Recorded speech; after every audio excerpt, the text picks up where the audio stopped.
Okay, John, you want to lead us in the pledge? Okay.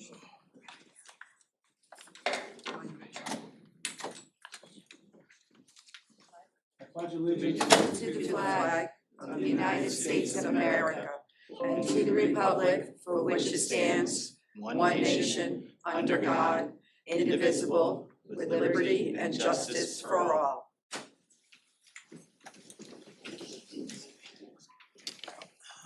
Okay. First order of business, approval of the minutes from the September 9th meeting. I move that we accept the minutes from September 9th. Okay, and could I have a second, please? Steve Estacio, I'll second that. Okay, if you could look it over, any adjustments?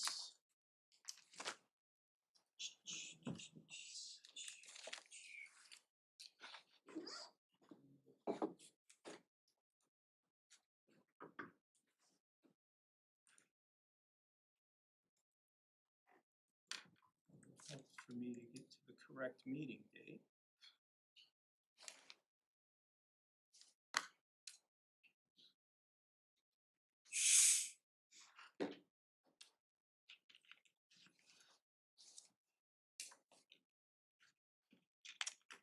All right,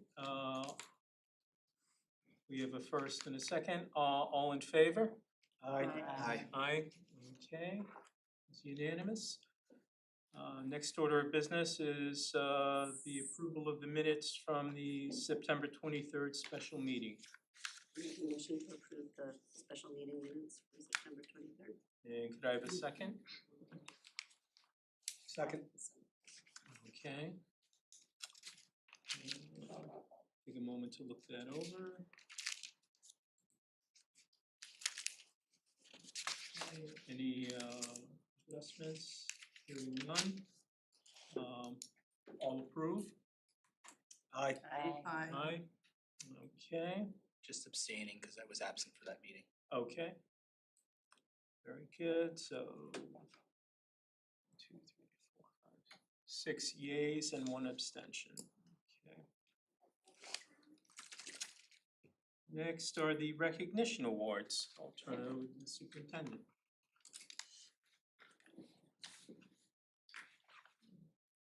All right, we're starting with the key is me, Jenna T. Are you here?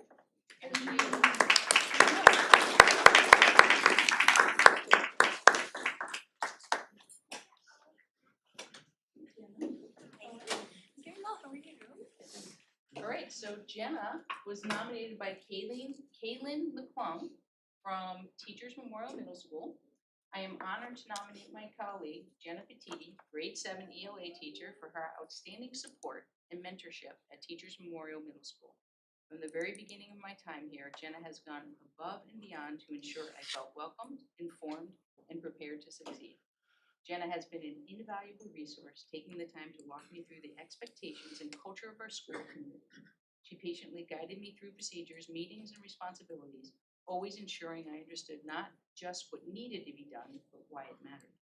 What stands out most about Jenna is her willingness to dedicate her time and energy to helping others. She models what it means to be a collaborative and caring educator, and I know her impact extends far beyond just myself. She is a colleague who lifts others up and strengthens our entire school community.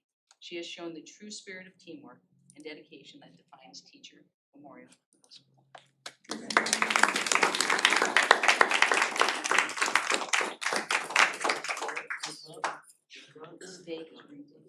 And you also get $100 for supplies and resources for your classroom. So much. Congratulations. Thank you. Michelle Hung, where is Michelle? There she is. Come on up, Michelle.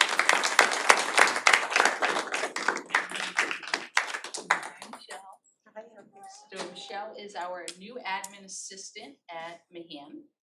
It is she was nominated by Principal Callahan, who was out there. It is my honor to nominate Miss Michelle Hung for the I Make a Difference Award. Since joining Thomas W. Mahan Elementary School, Michelle has had an immediate impact on our entire community. She has stepped into her role with authority and confident presence while continuing to radiate kindness and positivity. From the start, Michelle has demonstrated an impressive ability to learn, refine, and improve the systems that keep our school running. She has organized processes with precision, ensured that information is accurate and accessible, and has embraced each new challenge with grace and determination. What sets Michelle apart is the way she combines professionalism with genuine warmth.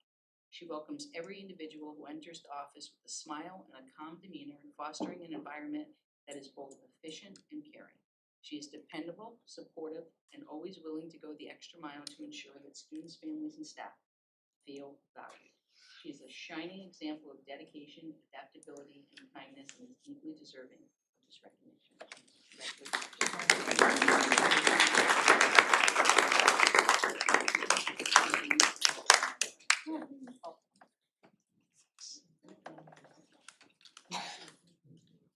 Jose, oh, this is You Inspire Me, my favorite one. Jose Bermudez, can you come on up?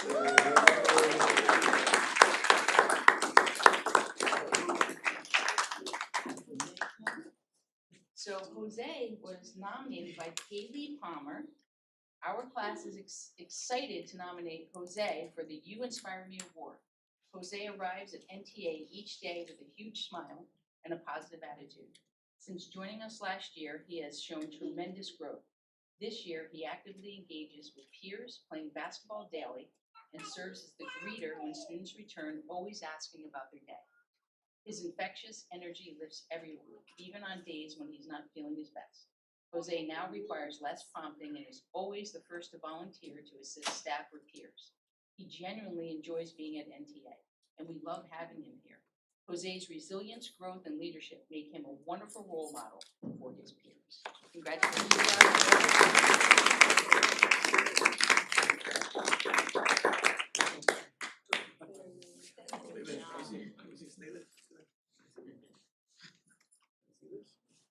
Okay, next we have the middle school happenings.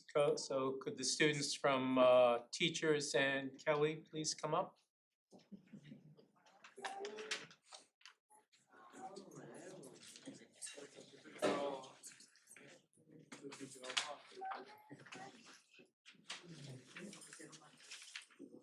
And if you could just give your names and what school you're representing.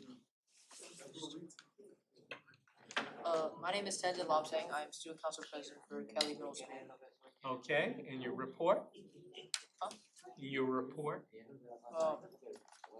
Kelly Student Council is up and running. We are meeting on a bi-weekly basis. We are planning a food drive for November, and we will start making posters to advertise it for our next meeting. We are planning attendance incentive for the grade with the best attendance for the month. October's winning grade will be awarded a treat with the Norwich Police Department ice cream truck. The school's average daily attendance is 94.3% and hopes to be improving with each day. 8th grade had a successful trip to Mystic Seaport where we learned about the Amistad. Students had the opportunity to explore the seaport and visit the planetarium. For the next 2 months, 7th grade will be partnering with Project Oceanography for 3 experiences. 8th grade students, Ella and Jerome, will be attending the Martin Luther King Scholarship Trust Fund annual dinner on October 23rd. They will be able to hear the inspirational speeches of the Scholar Award recipients. We trust they will be inspired. Kelly is partnering with 5 other schools for a trunk or treat on October 28th from 5:30 to 6:30 in Kelly parking lot. Kelly, Huntington, Moriarty, Stanton, and Wacoanic are excited for this fun night. Okay, and your name and school. My name is Logan Sweeney, student council member from Teachers Memorial Middle School. Okay, your report, please. We had an amazing participation with our open house on October 1st. To kick off open house, we held a Hispanic Heritage potluck dinner and doubled the number of families from last year. Our fall sports season is off to a great start. We've seen tremendous growth and improvement from all of our athletes, both individually and as teams. Their hard work, dedication, and positive attitudes have really paid off. As we wrap up an exciting fall season, we're already looking ahead. Registration for winter sports is now open. We held our first student council meeting last Friday.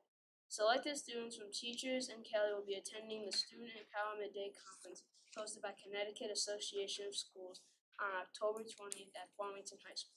The empowerment topics relate to men of color in leadership and women in leadership. Our high school showcase is on Wednesday, October 15th. The high schools offered in our area will be presenting their opportunities to the current 8th grade students. We are hosting an Escape the Classroom event after school on October 30th where families can solve puzzles to escape a classroom before time runs out.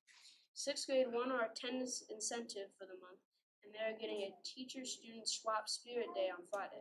The September attendance was 96.8.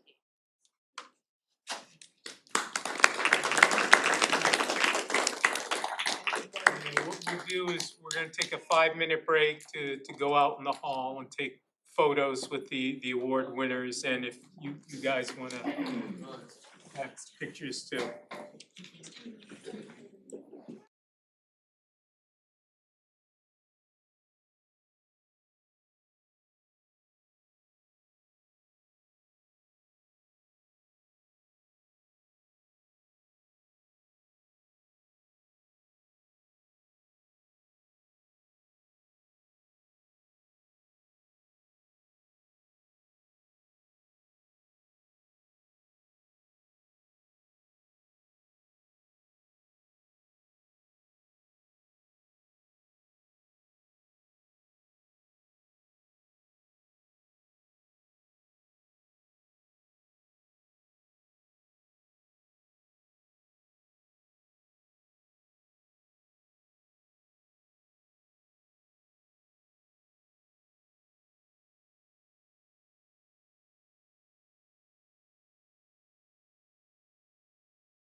14th, 2025.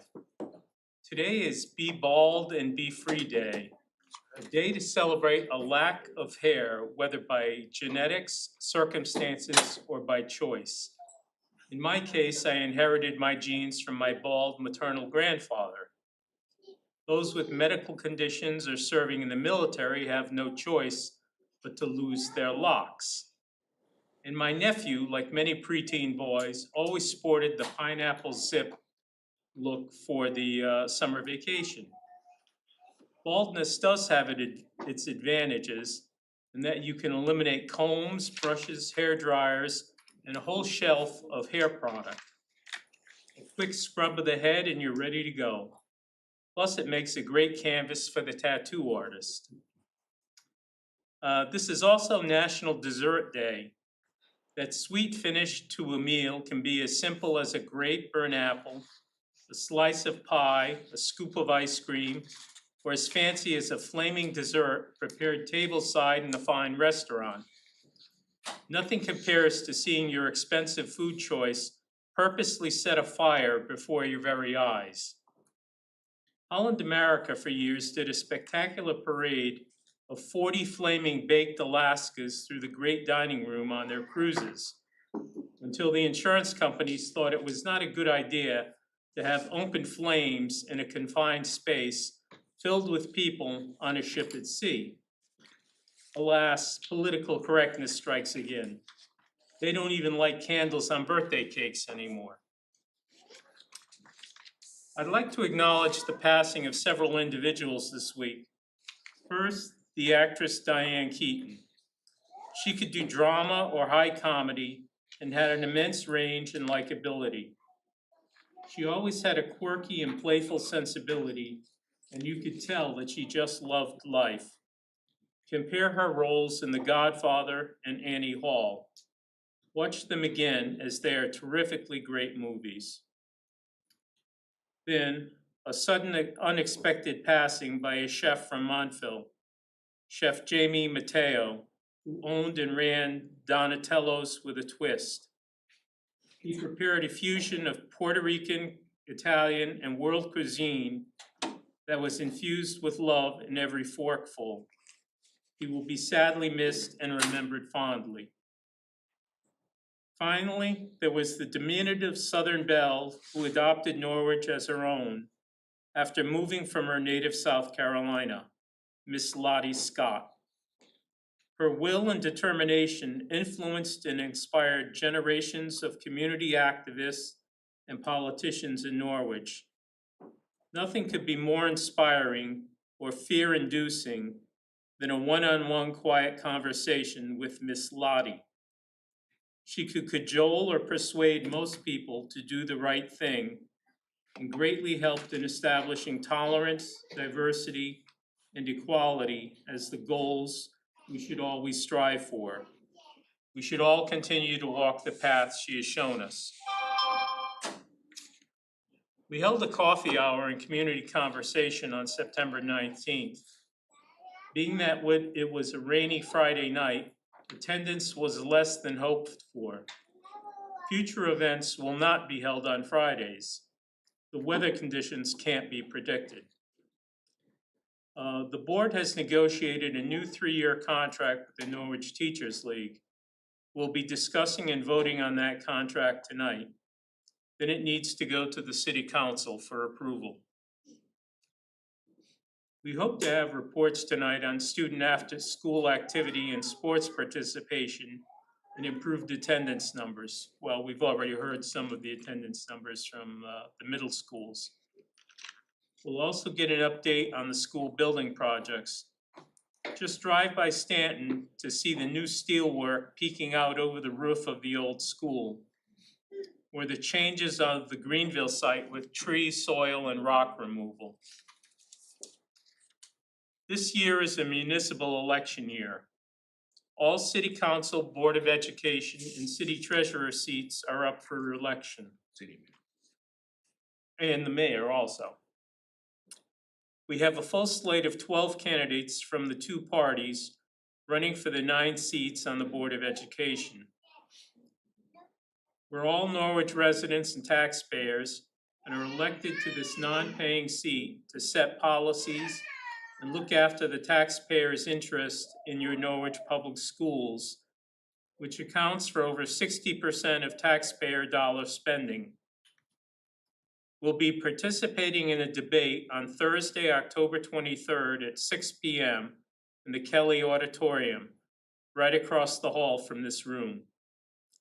Please come out to support your candidates, to listen to our views on selected school-related topics, and to narrow your choices for this election. We all hope for a strong turnout and a spirited debate on the issues. Please come and fill Kelly Auditorium next Thursday evening. You can vote at your selected polling places on Tuesday, November 4th from 6 a.m. to 8 p.m., cast a no excuse absentee ballot, or participate in early voting at City Hall, room 335, from October 20th to November 2nd, 10 a.m. to 6 p.m. every day, including Saturdays and Sundays. Special longer voting times are on October 28th and 30th only, from 8 a.m. to 8 p.m. Same-day voter registration will take place at City Hall in room 335 every day of the early voting period and on November 4th, Election Day. You must be a U.S. citizen, a resident of Norwich, and over the age of 18 in order to register and vote. You'll need proof of residence to register and a valid ID. You cannot register to vote at a polling location other than City Hall. You may select a party affiliation at the time you register. Questions should be directed to the Norwich Registrar of Voters Office. Remember to bring your ID to the polling places in order to vote. Voting is by means of an optical scan. Fill in the bubble form. Please exercise your right to vote. It's the strongest voice you have in our democracy. This is your chance to select your representatives for the next 2 years. If you don't vote, then you're dependent on the wishes of others to make choices for you and have little say in how government is run. And that concludes my report. Now for the report from our superintendent, Susan Lassard. Passing around some reports that did not get uploaded for some reason. We're having trouble with board docs being able to edit, so these will be uploaded once we get that rectified. But for now, we're sharing some paperwork. So I'll start with transportation. I'm just going to give a quick update ahead of the subcommittee report that Mr. Perry will be sharing later on. Maria did send out a first view. Thank you, Heather Fowler, for letting us know that there were some concerns about the first view app, and that was remedied. Other people had to download a new app. We also sent out a survey to all parents, guardians, and staff. And so some of the concerns, problems that they noted, participation. Most respondents indicated that they had downloaded the first view app, the correct one. Only a few responses noted uncertainty or reasons for not downloading. A notice was sent out twice by our parent square and instructions are posted on the website. Satisfaction levels, responses ranged from very satisfied to very dissatisfied. A majority leaned towards satisfaction, though some expressed concerns. Key feedback from the comments, reliability concerns. Some users reported the app stopped working after initial use. Maria is going to be meeting with First View representatives next week, along with First Student, to try and solve why some stops are not appearing on the app. So we still realize that there's some issues that we still need to address. Coverage issues, families want broader inclusion, for example, NFA buses. Supports needed, contact First View customer service for problems with the app. Understanding that this is a web-based program and can sometimes have glitches with data. NFA is included on the app, as is after school and half days. And then the rest will be coming from Greg at the subcommittee for transportation. Budget update. Bob and I are meeting twice a week right now. We have some good news that Bob will share in his report. And we're preparing for the budget to begin, the whole process to begin at the end of this month. So Bob will fill you in on some of the great news that we're getting right now. Preschool update, I know a lot of you, that's one of the papers that I just passed along. A lot of board members ask about pre-K. So I wanted to just share our report from Corey Beckwith. So I think everyone knows that we have 2 new Smart Start endowment grants, so we'll be opening up 2 new schools. And this was in large part from Senator Austin for getting us these 2 schools. One is going to be at Mahan, and Corey, where's the other one? Remind me, Moriarty. Okay. So if you can just look, I'm not gonna read it, but it just shows right now we have 317 available and we have 228 slots. One of the things I want to point out is that the Moriarty Smart Start Endowment Classroom is scheduled to open on or around October 20th, so pretty soon. So you can read the rest, but I just wanted to fill you in on where we are. We're hoping to fill those slots. And then we'll be having a broader discussion when Stanton opens up next year and we have the brand new pre-K. We're gonna have a meeting set up and we're gonna start talking about where we're going to move some pre-K classrooms into the new building at Stanton. So more information will follow on that. Excuse me, Susan. Yes. So these are gonna be separate from our already existing preschool? Yeah, we have 2 brand new ones opening up. Wow. That's what Senator have the Austin got those space? through. We have the space. So some of the kids that are already in the regular one, will they qualify for this one? It's Like, the, what it's is just it? another, we already have some Smart Starts in our district. Mhm. Kathy Austin was able to give us 2 more. So we were able to fit one at Mahan because remember we had we only have 1 second grade classroom at Mahan now. Right, So that's where we were able to get Yeah. another classroom over at Mahan. so the curriculum in all these classes is basically the same though, Correct. right? Okay, Yes. that's clarification. It's like Any other questions about the funded pre-K? by all different sources. So approximately how many That's a lot. spots are there? It says it's 317. Yeah, I know, but with the additional Smart Start. That's with the additional. Oh, okay. Yep. Yeah, that's really good. All right.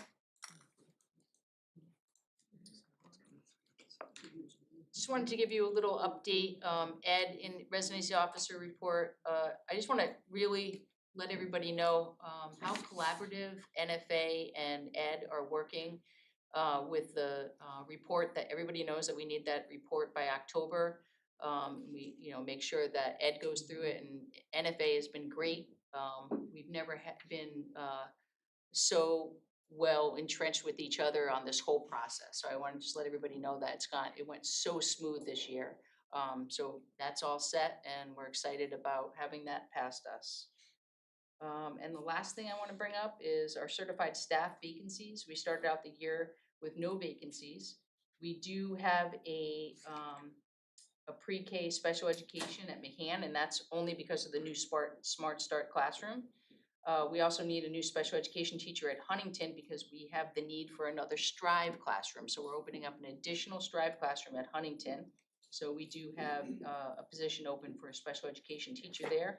And then we have a K-5 instructional coach opened at Huntington. One of our coaches left as soon as the school year started to be closer to home. So that's the only one that's open from the beginning of the year. So still doing really well there. And that concludes my report. Okay. That brings us to public comment. I know there was a couple of people who signed up. So I'll just quickly read my little blurb and then Yalitza will call your names. The Norwich Board of Education values the public comment period as it represents an opportunity for members of the public to express their views to the board on matters within the board's authority. Procedurally, public comment will be limited to 3 minutes per person and up to 30 minutes per topic. Comments may be consolidated and given by a group spokesperson. All comments must be directed to the board and not to any individual board member or individual member of the administration. The board and the administration will not respond to questions or engage in dialogue during the public comment period. The board and the administration will determine when and how to address questions that arise during the public comment period. Comments may be submitted via email or in writing at any time. Profanity, raised voices, boisterous conduct, and personal animosity will not be tolerated and may result in the suspension of that individual's speaking privilege. The chair reserves the right to limit public comment at any time so that the board's business may be conducted in a timely manner. Each speaker is asked to give their name and address for the record before starting their remarks. And who do we have on the list, Yalitza? Here we have Sabi.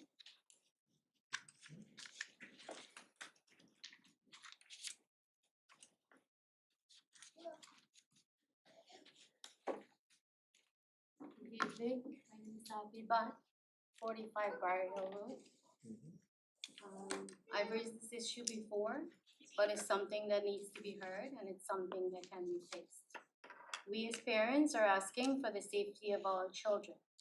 I'm here again to urge you to review the current policy and bring back the stop sign for the high schoolers where it used to be. It's a small detail, but it's a matter of our kids' safety. Right now, our children are being asked to wait for the bus. There are power plants, there's a bobcat sighting, there is a bear sighting, and there are homeless tents pitching right there. On top of that, the area is right next to a busy Route 82, where accidents happen daily. When someone comes to do a safety check, they spend 5 minutes on the road and didn't address the real concern. They didn't see the bigger picture. The kids has to wait out there in the pitch dark. Are we expected to drop our children there? The original policy was to pick the kids up at their homes. When it was changed to the middle of the road, now it's at the end of the road. If the policies can be changed to shift bus stops, then why can't we change this one? It feels like policy are shifting to convenience, but not with safety. We've spoken to numerous groups, we've tried to be heard, and we shouldn't have to beg for someone to listen. We shouldn't have to worry about kids' safety while they're waiting for the bus. While they're at the school, they're actually at school. The reality is that anything can happen, and we can't afford to ignore this. Just last week, I received a call from my child's school telling me that he was being bullied. He was even called someone associated with 9/11. We're dealing with this every day. Should we deal with this problem too? The bottom line is, we're trusting you with our children's life, and you need to listen to us when we say they're not safe on that road, waiting for the bus. We know they're intervene immediately, so why can't we as parents see that this is danger? And we're telling you that this is a dangerous spot for our children to be. I've chosen Norwich to raise my son. I've been living here for the past 17 years. And I'm asking you for one thing, please fix this situation with their safety. Because on top of dealing with this, we still have other issues that we're dealing with as well. Thank you. Thank you. Manish?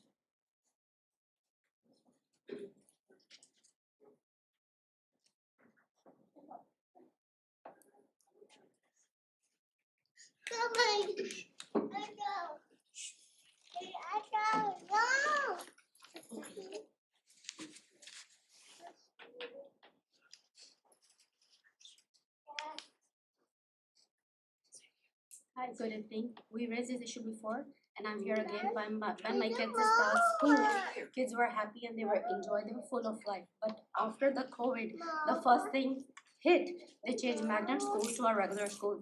But the next year, they stopped the transportation. But the next year, another problem, they start kids move to the designated school, and it didn't matter what the kids like, nobody asked. What the parents want, they don't care. What the kid want, but what the teachers want. Kids, teacher, they suffer. We like to change the superintendent, but they don't listen. But luckily, you guys listen and change her. And I must say thank you for the good choice. Our superintendent, Susan Lazar, who listened and tried to solve our problem. But the surprise didn't end. They changed the bus stop, like home to stack. We don't mind. And the next day, they moved the stop 1 mile away. It's dark, it's windy, it's dangerous for kids because of the kidnapping and stupid drivers. And like every other day, there's an accident happen, we get annoying. And I mentioned before, there will be like it's just a request. I'm here to request you. Can you please change it because that's the kids. They are our future. And honestly, back and forth, I'm exhausted. First drop one and then other, then go for other one and then drop the other one. That's so exhausting. I'm like dealing from 2021. I'm just done. Every year there is some problem. The surprise never ends. Every year they come with a surprise. Just do it in one shot. Like I'm done. I'm exhausted. Like you change the school. Sometimes you stop the transportation. That's please. It's a request. Change the transportation service and put it on the home to home. If it's not possible, then sack. Thank you. Ma'am, I was trying to remember, I know you spoke before, but what was your address again? 72 Briar Hill Road. Yeah, that's what I thought, you were wonderful. Thank you. Thank you.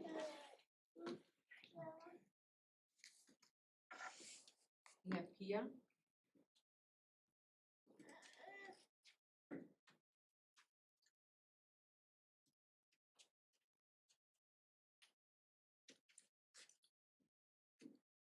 Good evening. I'm here. I'm Pia Plaza. I live at 29 Briar Hill Road. I'm just here to reiterate what pretty much everybody said about the bus stop. So I have a high schooler that goes to NFA. She goes to the bus every morning. She pretty much doesn't have an option but to walk to the bus stop because my husband and I is not there on time to bring her to the bus stop. And that's my fear every day is for her not like there is a empty lot right behind and in front of that bus stop. That's a perfect spot to hide out for people. Like there's a lot of bad people in this world, and unfortunately, and also that is a busy road where we have like the car goes like 35 miles per hour. There's multiple accidents just right on that spot. Like multiple times a year, we lost power just last year because somebody hit that pole where the bus stop is. All we are asking was to move it up the hill, like where the elementary kids get picked up. There's like a roundabout. That's a safer choice, and it only take about 2 minute stops, like additional, not even. But it's like a huge safety for our kids, and that's what we're all asking. Thank you. Okay, Thank you. Marissa?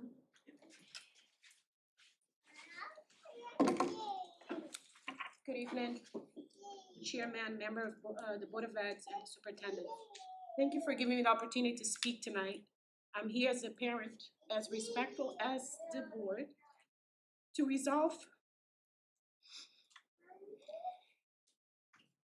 a correct, serious safety issue I have with my kids' transportation system. This decision had already been fed to a preventable and traumatic injury.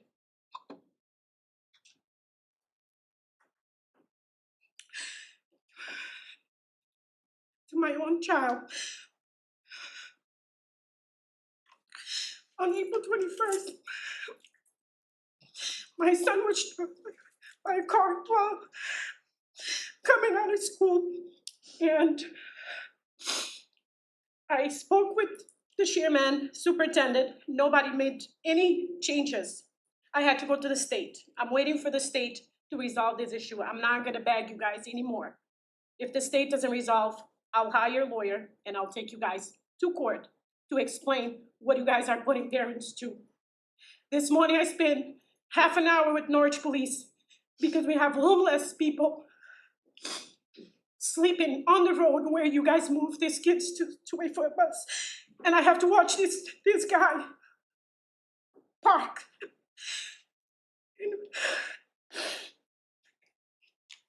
And all Norwich police said for him to leave the road, and he cannot live there.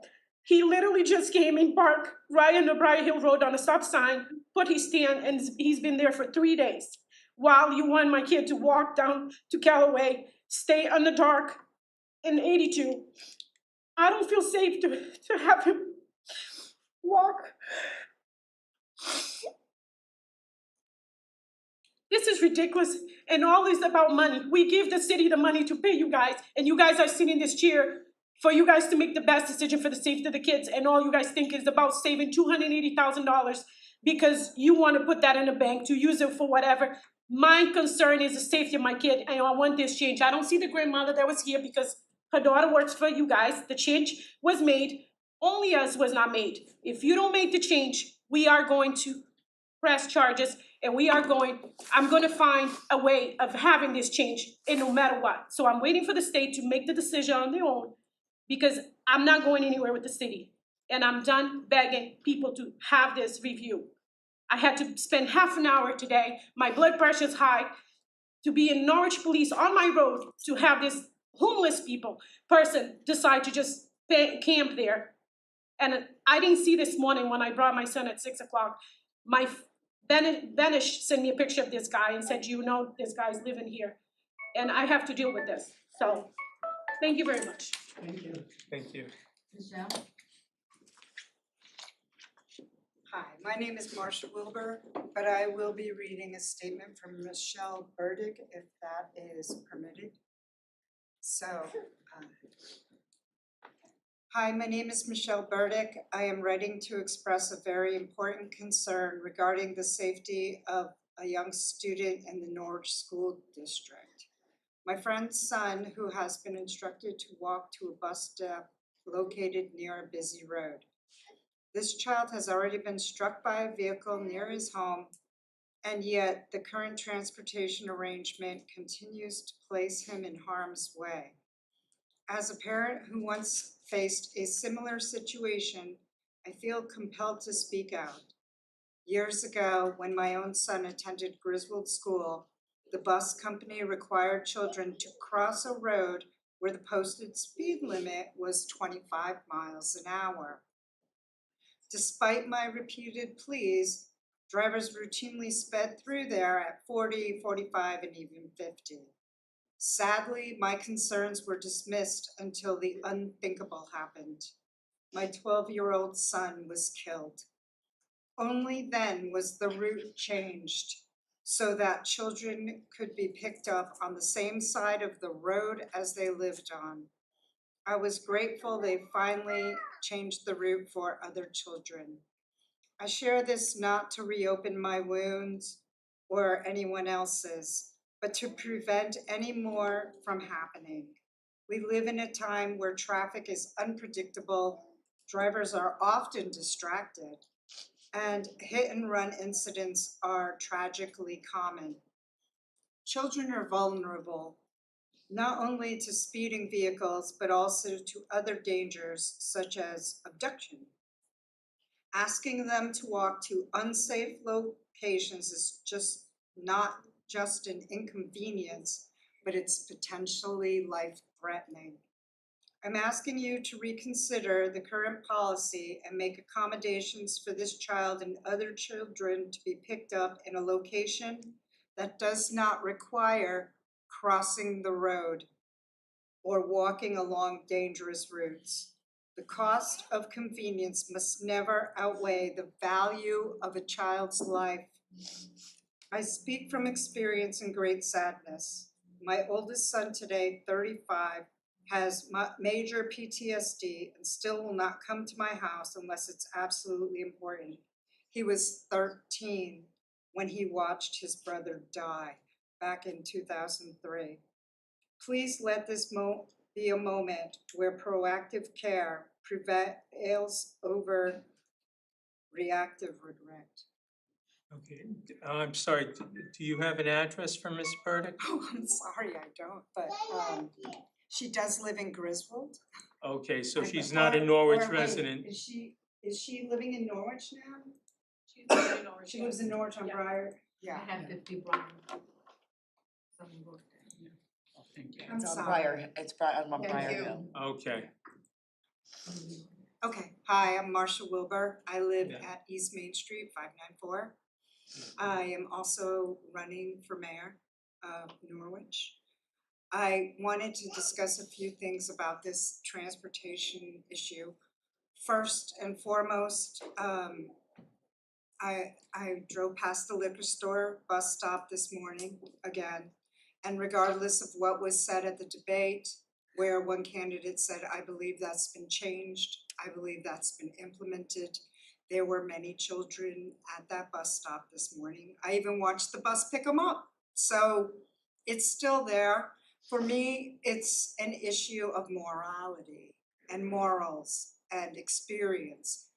Why are we having children? There's plenty of spaces they can be next door, at the market. It doesn't need to be in front of the liquor store. That is the first thing.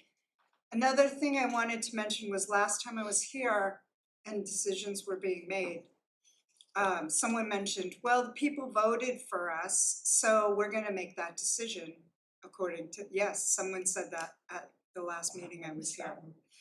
And I wanna remind people, and I think we heard from a few others, that we vote for representation, not governance.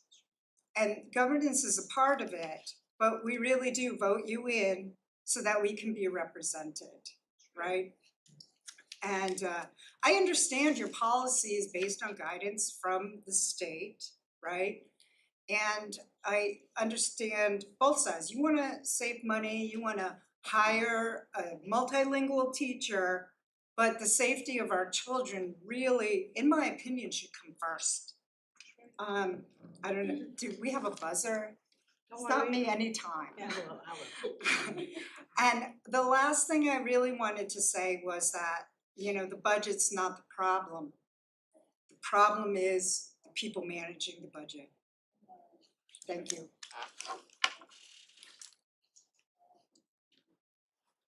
That's it. That's it. I didn't sign up, may I speak? All right, is there anyone else who'd like to speak? Okay. Forward. Good evening, my name is Joanne Philbrick and I live at 10 Elm Avenue. I do not have a pre-arranged statement. First of all, it's impossible to hear what people are saying in this room. The acoustics are terrible. People have expressed a lot of emotion tonight and I couldn't, other than the lady crying, I couldn't understand a word. So it's unacceptable. It's unacceptable. I'm sorry. Go ahead. So having listened to some of the comments tonight, I am moved almost to tears myself. I also am running for a seat on the city council if we're gonna do politics. And I have said for years that there is something horribly wrong in this city. Horribly wrong. For the children to be exposed to homeless people, drug addicts, prostitutes, unsafe streets is unacceptable. I have gone to the police department on numerous occasions with my own concerns as an elderly lady. And you know what they say? What do you want us to do about it? I want you to do your job. Please, I'm waiting. please keep your remarks to the area of jurisdiction Okay. which this board That handles. it correlates to the lady who said that she had tried to work with the police. We have a problem here, ladies and gentlemen. We have a serious problem. The children's safety comes first. So you have hard decisions to make. I personally think there are a lot of things in the school that are, I understand the unfunded mandates, but I also think there's a lot of fluff too. We don't need to raise the children from the cradle to the grave in school. They need to have a good foundation. So, but the transportation issue is your biggest issue right now. You have to do something. You have to do something. Or as the lady said, and I will speak to her afterwards, that citizens will get a private attorney and we'll sue the Board of Ed. So, thank you. Is there anyone else who would like to speak? Yes.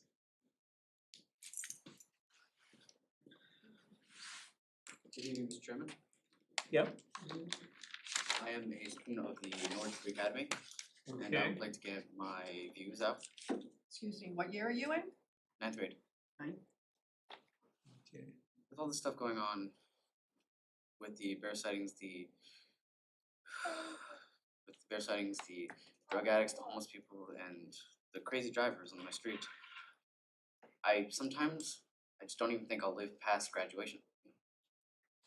All this stuff, and a couple months ago, my friend and his brother and his other friend, two of them almost got hit by a car, and the other one wasn't so lucky. He got hit by the car. He was unconscious. I didn't even think he was gonna make it. Thank God he did. Every day I have to worry about my life I have to worry about my life every day. Just because of a few dollars saved on fuel for the buses and just for convenience. I really gotta ask you a question. Is my life worth less than just a couple dollars worth of fuel? And just convenience, is it worth less? Is their life worth less than just a few pounds, just a couple dollars of fuel? Is it worth less than that? Is it worth less than the easily accessible? Is it worth less than the fuel? Is it worth the convenience just to get them all in one spot? Is it worth it? I gotta ask you this question. And I hope you can answer this. This is not a conversation. This is your chance to express your concerns to us. We cannot go back and forth. This is a question I really must have you think about this. Because someday, someone else on any of these streets, they could lose their life here just to try to get an education to help others in the future. This is crazy for me, in my opinion, because someone whom, like, as young as me, who might want to help the world in the future, they probably can't even do it because their life is ended so soon. Because their life is ended too soon. So really, if you can think about this in your mind, please come up with an answer. Please, I beg, try to do something to end this madness. Okay? Every day, I don't even, like, most of the people I know, they probably won't even make it to graduation because of this. I don't even think I would. Like, the system's not even nice to any of us. The parents have to worry about their children even making it to school alive. The students themselves have to worry about their lives in their own hands. Just because some crazy guy decides to go 40 in a 25 zone. So please, if you before you go to bed, answer this question. Is convenience and just a few dollars saved worth more than a child's life? This is the end of my statement. Okay, thank you. Thank you. Is there anyone else who would like to comment? Is there anyone else who would like to participate in public comment? Is there anyone else who would like to participate in public comment? Hearing none, I now declare public comment closed.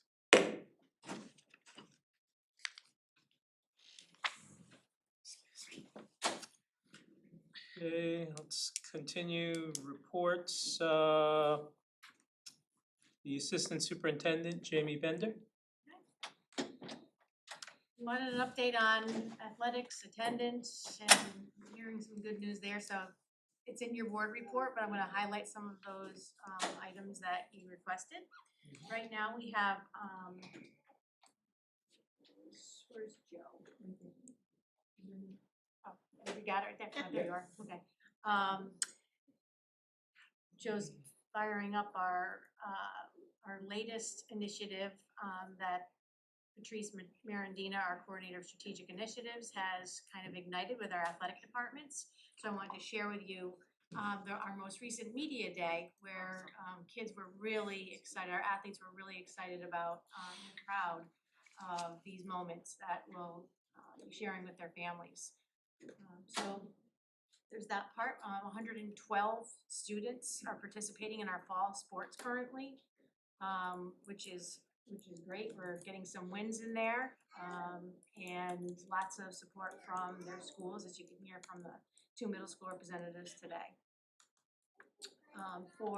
So we'll have more of these coming up throughout the other seasons that we have during the winter and spring, but just wanted to give you a sneak peek as to other initiatives that we're exploring with our athletes. For attendance, some really great things are happening with our attendance initiatives. Chronic absentee rates at this time last year as a district were over 20%, and currently we're at 14.8%. Just to kind of touch on some of the individual schools, Teachers Memorial, they were at 19% this time last year and are currently at 12%. Stanton was at 13% last year and are currently 8%, which is really incredible. And if any of you are following some of those rates at the state level, you know, we definitely are should be proud of the work in that. Quantic was at 13% last year, and now they're at 10.9. Uncas, 12% last year, and now at 7.5. And then the last school, individual school is Veterans. And we know that Veterans has historically had some challenges despite all of the work that's happened. Well, last year at this time they were at 24%, and right now they're at 15.5. So, you know, there are lots of great gains currently,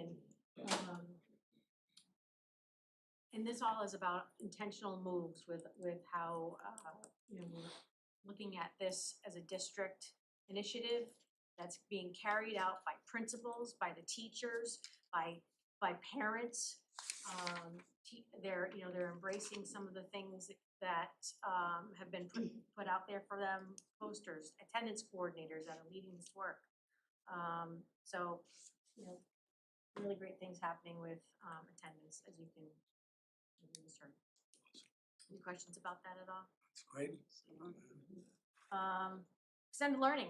We have our after-school program. We have 470 students currently enrolled, with lots of great programming that's happening. I did want to share that we're not successful with an after-school grant that we applied for, separate from the $750,000 that we get each year from the one we wrote previously.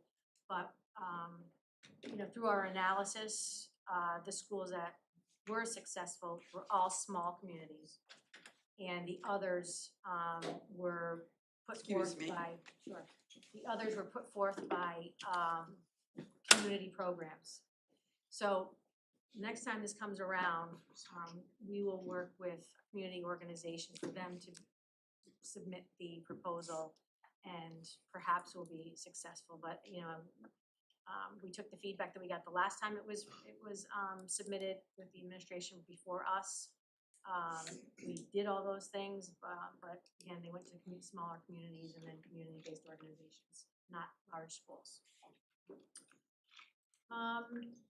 In the music department, we have 762 students in band across the district and 423 students in chorus. So our music department is alive and well, and I know that we'll be able to enjoy a lot of many of their performances as we move through the year with different events. Fitness standards. Last year, we got some results and it brought pause. And Ashley Eichhorn and myself got together with the PE teachers, and we kind of talked about that data with them and talked about strategy. And boy, did they do some work last year. So 26.5% were meeting fitness standards the previous year, and currently we have 35.3. So lots of increases there. We've seen, you know, Moriarty have a 20% increase in their fitness performance, and not sure if this is fully realized, but fitness rates directly tie into our accountability index that the State Department publishes. So participation is important, that we get all students tested, and then as well as fitness standards. So we had really good work with Moriarty. Uncas increased theirs by 17%. Quantic, really big jump. They were one of the lowest in the state. Now we're already up to 16.4, and it's become something that we're looking at, and you know, and how we can improve those rates across the board. So definitely lots of gains there. Excuse me, Jane, Sure. have we reinstituted the presidential fitness tests in the middle schools? Well, they have a fitness test every year, and that's where these come from. Okay. But not that standard. The presidential award, I'm The one not we sure. did when we were younger. Yeah. They do the pacer, they do the sit and reach, pacer's the running. Some of the running same mile. elements. Chin ups, and then there's one more. It's not chin-ups anymore, it's the pacer, the sit and reach, push-ups and sit-ups.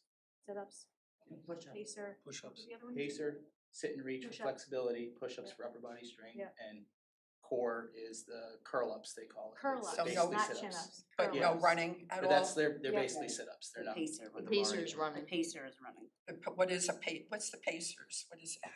You see how long someone can keep a certain pace for, the pace gradually increases every minute, and you see how long someone can last for, how many laps they can make before they So can't they make can in do time. it walking or running then?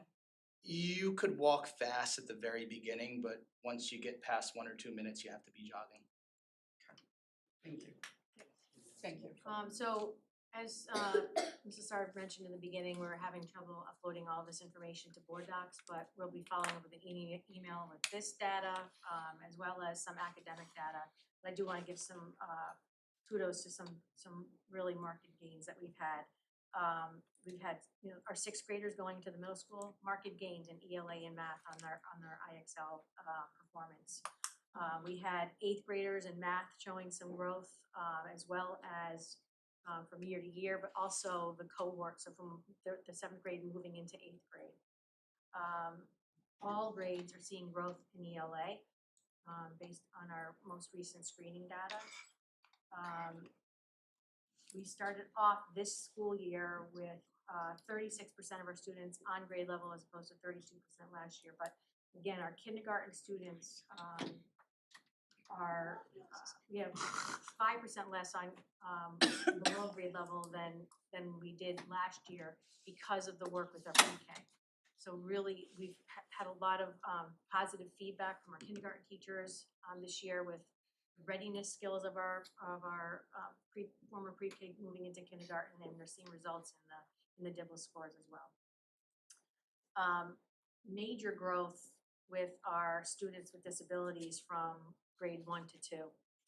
You know, we're looking at all subgroups, making sure that we're addressing the interventions that are needed for our students with IEPs as well as our MLL students, and so lots of celebrations there.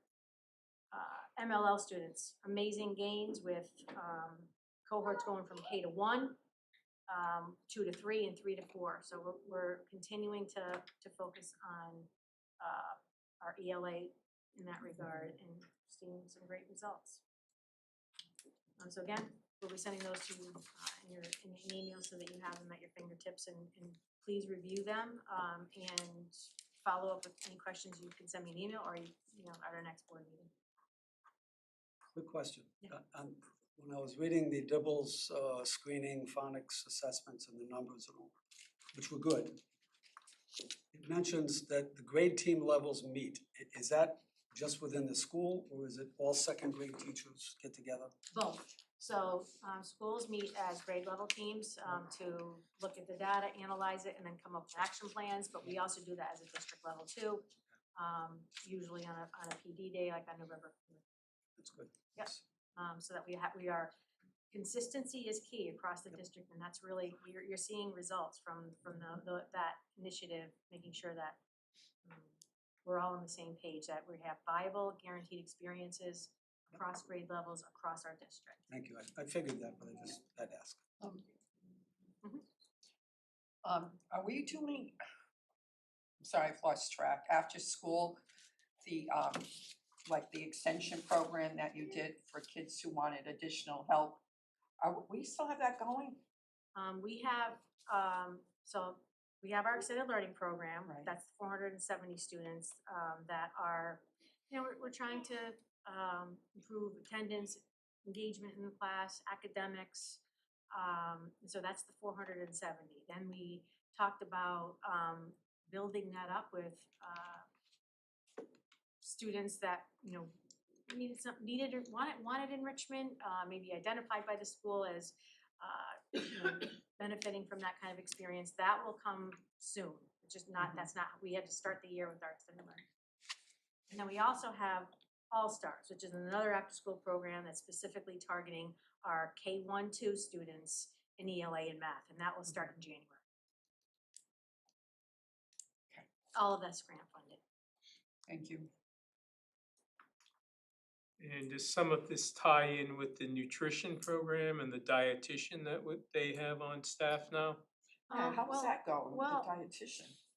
Well, Really Bob well. could probably could Oh, talk to yeah, that, that's under his hat, but, sorry. I mean, we do serve supper, to all of our students that stay after school, our athletes, our extended learning, any program that's after school, we provide supper as part of the school lunch Is program. there a lot of participation, that parents are aware of it, that? Oh, yeah. So are they still done in time to catch the bus though, or stay later? There's some coordination that takes place. Yeah, They I have to, think they so. have to have that all done, by the time the buses get there. So it depends on the activity after school. Right. So some of the, some Is there students and travel or something? programs want their supper right away. Athletes, we want them probably to eat after they have their practice and their game, not before. But those are the logistics that get worked Gotta out have with a each program. snack though in the afternoon. One of the requirements of the after-school program is they have to eat food in the building. That causes some logistic problems with that. Yeah. Take it with them. Yeah. That's one item that's strictly. Yeah, we're item. working on those logistics, you know, I think it's site-based, you know, so like we have approved sites, you know, across the district in all of our schools, so. And the state does review that, they review every component of Yeah, that I'm sure it's a every 3 requirement years. to get the funding, Yeah. but like say getting the kids to do it, at least take it, even if you're not gonna eat it whenever, you know. No, they but- can't No. take They it. have to eat it. Oh, They have to okay. eat They can on take site. it, You but have they to have to, witness, they can't you leave have the to room with it. witness They it. can't leave the room Ah. with it. Yeah, And that's just the federal laws and Yeah. they're enforced. Yep.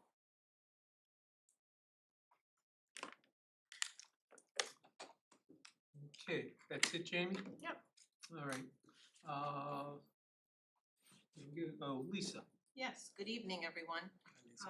And so for student services, I'm very pleased to hear the progress with our students who are supported with IEPs in the district. And I think it has a lot to do with Jamie's department engaging with us as well and partnering.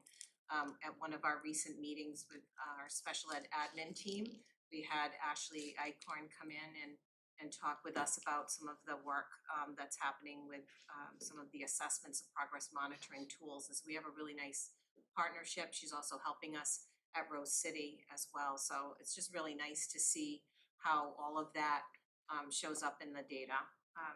And so this evening, you have the report, and it goes through our outplacements as well as our enrollment for homeschooling. You can see that there. We have 103 outplacements. We're determined to get that number lower. And that's where we are sitting currently.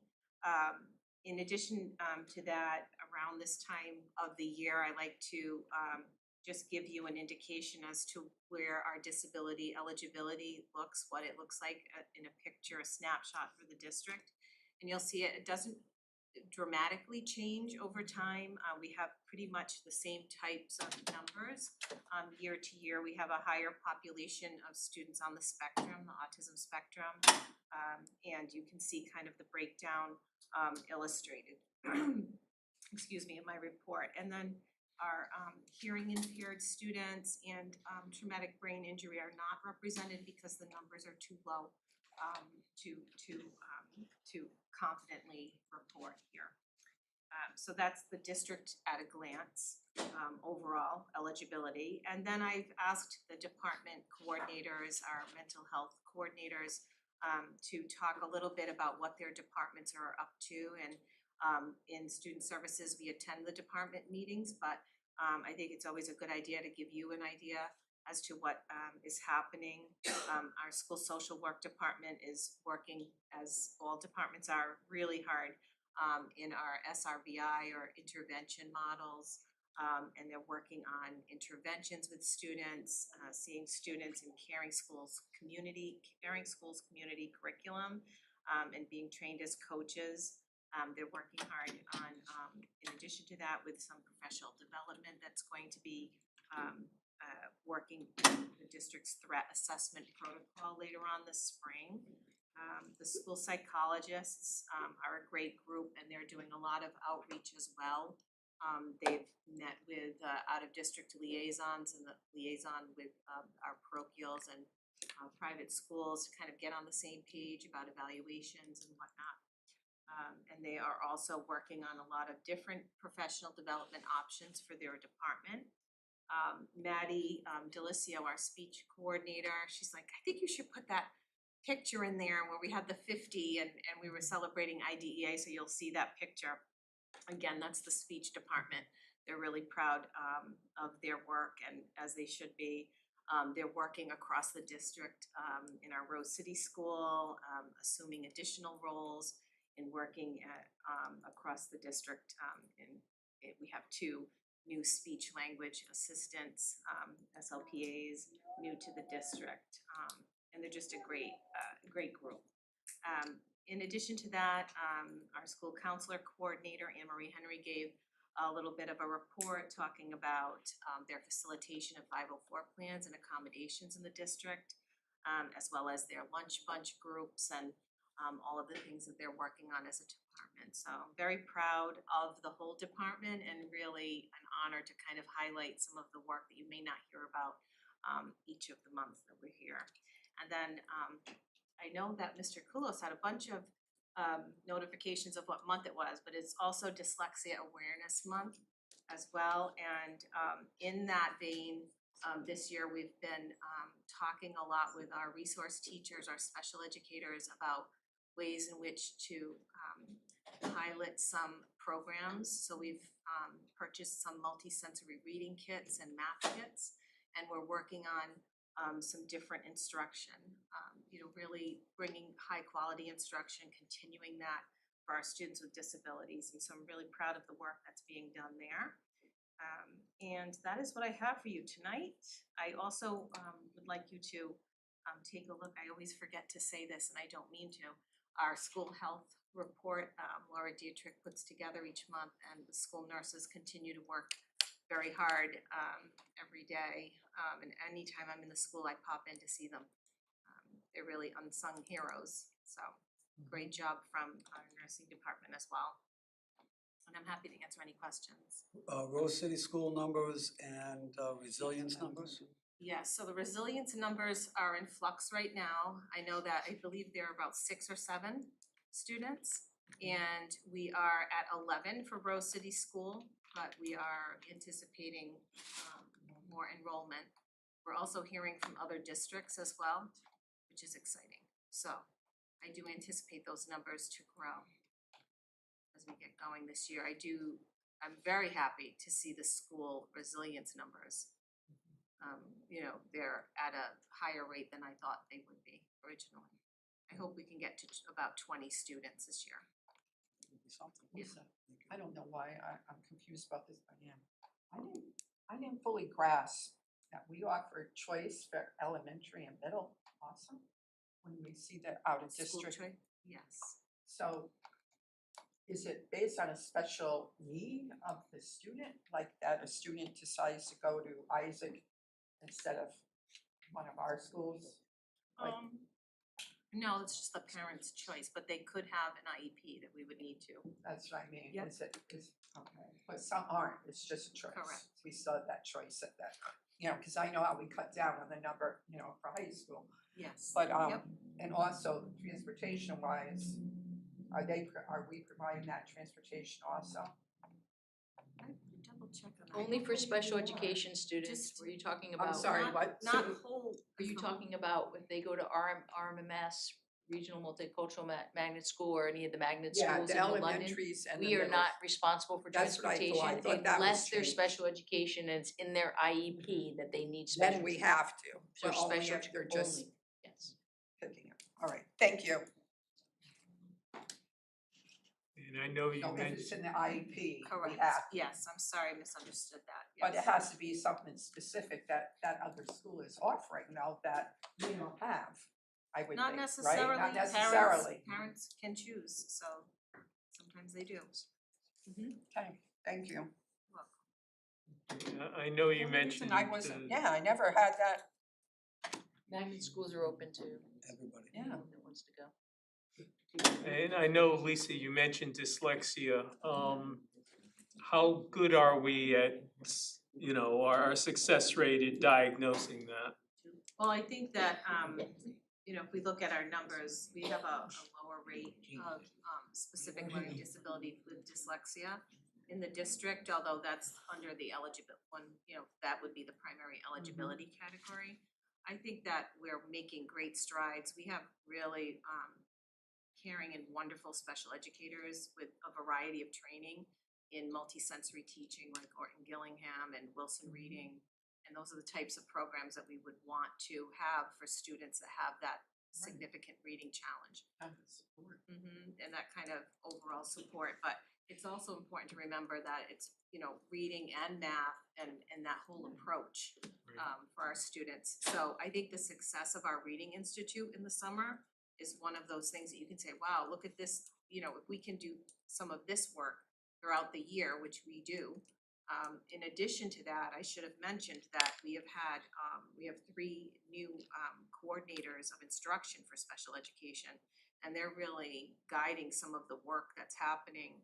They're doing some professional development at the middle school level, for example, with accommodations and general education teachers and learning about that. And all of that kind of will help us as we, continue on this year and think about what kinds of supports our students need, especially with the literacy pieces. It's coming along. You can hear the great news from the academic department. We want that same thing. So the coordinators for sure, we have 3 of them are working very hard. We've met, we've talked about, the kinds of programs we have, what training we do have, what we think we need, those kinds of things. And they're out and about modeling lessons and having others visit them. And so we're in a good place with that, I think. So it's very rare for someone to be undiagnosed or to fall through the cracks. I would say that we have an excellent system to find children that have those kinds of challenges and to meet their needs. And that doesn't mean that, there may be a student we haven't, gotten to understand yet in that way, but I know our teams work diligently to find all of our students that have those particular needs and get them through the referral process and get them the supports that they need. Okay, great. And good news, bad news? Good news tonight. Well, all good news. Okay, Bob. I'm actually gonna enlist the help of the big screen for my report tonight because I have some information that is not in your board packet because I didn't receive it until late Friday. But before I talk about that, I'm going to give you a quick brief legislative update. If you recall, during the legislative session, our legislators approved a program called the District Repair and Improvement Plan, affectionately called the DRIP program. And in that program, the legislative body is gonna give money to school districts for minor capital projects that don't qualify for big building projects. So based on that legislation, Norwich would get $244,000, and you can accumulate that money and roll it over from one year to the next. So If that were to happen, that would be ideal because it could provide us with budget relief this year if we needed to spend money on some minor repairs. We wouldn't have to use our Board of Ed funds. And when the new schools open, that would help create a fund or nest egg, so to speak, for future repairs. So you could always have money available to keep the schools in its ongoing new state. There's two parts to that process. The legislative body approves the money, but the bonding commission has to bond it. So the bonding commission has a meeting scheduled every month, and they approve bonding packages. Usually, I looked back the last 7 years, 3 to 4 times a year. They've had 2 meetings this year when they've approved money. The next scheduled meeting is October 31st, and the last meeting of the year is December 12th. So today Susan sent correspondence to Governor Lamont's office urging him in the next session that's scheduled for the 31st to approve a bonding package. And I suspect most superintendents did that as well. We will know 5 days before the 31st whether they're gonna have the meeting or not. They've canceled the last 2. They post the agenda 5 days ahead of time, and that agenda is usually like 50 to 80 pages long, and it lists all the projects. So if you make the list, it's gonna get approved. It's just a rubber stamp. So wanted to make you aware of that. Susan and I will be watching on the 26th of October to see if it's gonna happen. If it doesn't happen in October, we're optimistic that it'll happen in December. Because every year for the last 3 years, they've approved at least 3 or 4 packages, and this year they've done 2. And the state has money, so that's that. As you know now from our last meetings, September, October is audit season. The annual audit is under full swing right now. We are part of the citywide audit that also includes NPU. So the audit firm, what do? They look at our entire operating budget, all of our grants, all of our student activity accounts, and the annual state financial report that I send to the state. They have state requirements they have to follow, and they have federal requirements as well. By state statute, it has to be completed by December 31st, and the firm that the city uses, Clifton Larson Allen, is the audit firm. They've met that deadline every year since I've been here, and I suspect they always have. They're an excellent firm. In 2024, they were the number 8 ranking in the top 100 accounting firms nationwide, so we're in pretty good hands. So not only are they keeping my office busy, but they keep Lisa's office busy because she has federal grants, the IDEA grant, and they always monitor that. But this year, Lisa's office won the audit lottery. Yes, we did. In addition to our normal audit, there's an office in the state capitol called the Auditors of Public Accounts for the state of Connecticut. They are the ones that audit the governor's office, the judicial branch. They audit state agencies. 5 years ago, it was written into law that they could audit school districts. So this year, for the first time ever, they picked 8 school districts of different sizes to audit. And what they are doing is auditing special education from interaction standpoint to see how public schools interact with the private providers in terms of IEPs, reports, financial data, so on and so forth. So they're auditing us, but it's directed more towards the private providers, and I think it's being done in relation to the hot topic that special education costs are. So that's going very well. I've sat in on 2 sessions with him, and Lisa's office is doing a great job. On top of that, Lisa's also getting a Medicaid audit. Before you move So- on from that topic, is that provided to us for free? Yes. Okay, thank you. The first 2 do, the next 2 do. We don't pay for the Medicaid audit, that's the federal government doing it. And the state is, that's what they do, that's their job. Okay. But we do pay for the annual audit. We pay our portion, the city pays their portion, and NPU pays their portion. Going by memory, I think our piece is about $25,000. That's an annual expense. And I'm assuming we could get the results of these audits? Yeah, they go before city council, they issue a book about this big, and it's covers the entire city, fire department, police department, every city organization. So we get hard copies, we can send you electronic copies, but it's not just the Board of Ed, it's everybody. It's everything. And they, when the audit is done, they go before city council and do a presentation. So if no questions on the audit, I'll move on to the 25-26 budget update on information that I have now. Tuition, as you know, is the biggest single item in our budget now. So tonight I'm gonna just talk about the tuitions we pay for our designated high schools. This includes Norwich, both regular education and special education, Griswold, special ed and regular ed, and the two remaining designated high schools that we have a few students going to. So the budget for these areas represent 32.3% of our budget, or a little over $31 million. So we received the NFA bill, and as you can see, there's no difference between budget and actual for regular education because we're billed 1 year in arrears. We're billed on the October 1st census from the previous year. On the special education side, this is preliminary. They haven't issued the final bill yet. Our district has till October 15th to review student census, and that's something Ed Peckham does. We give him the list of the 1,500 students we're being billed for, and he goes through every single student to make sure they are a Norwich resident. And based on a conversation with Ed last week, we're expecting the total enrollment between special education and regular education to drop by 4 students. And we've added some, lost some, but he goes through every single one. So the NFA number will change a little bit.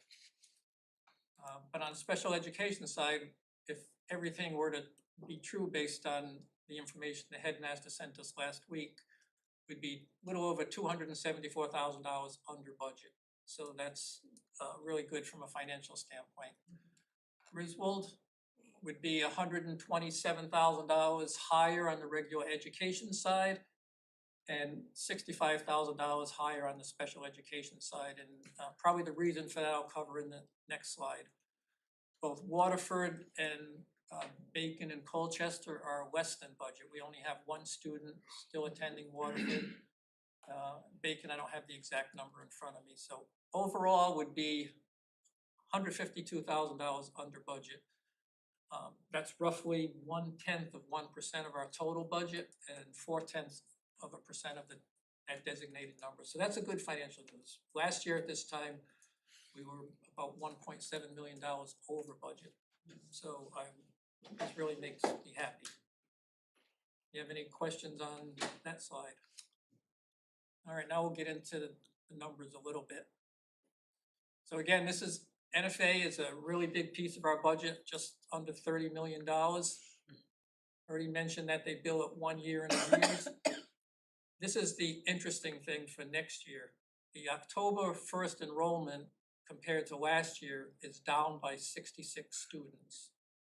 So if we applied that number to current year's tuition, that's a little over $1 million. Now I expect that loss of revenue, because that's what NFA would bill us next year, that could adversely affect the anticipated tuition rate that NFA is gonna charge, because they probably need that money. And that money that runs the school comes from tuition. So we're gonna have to keep an eye on that, but those 66 students that are less, they had to go somewhere.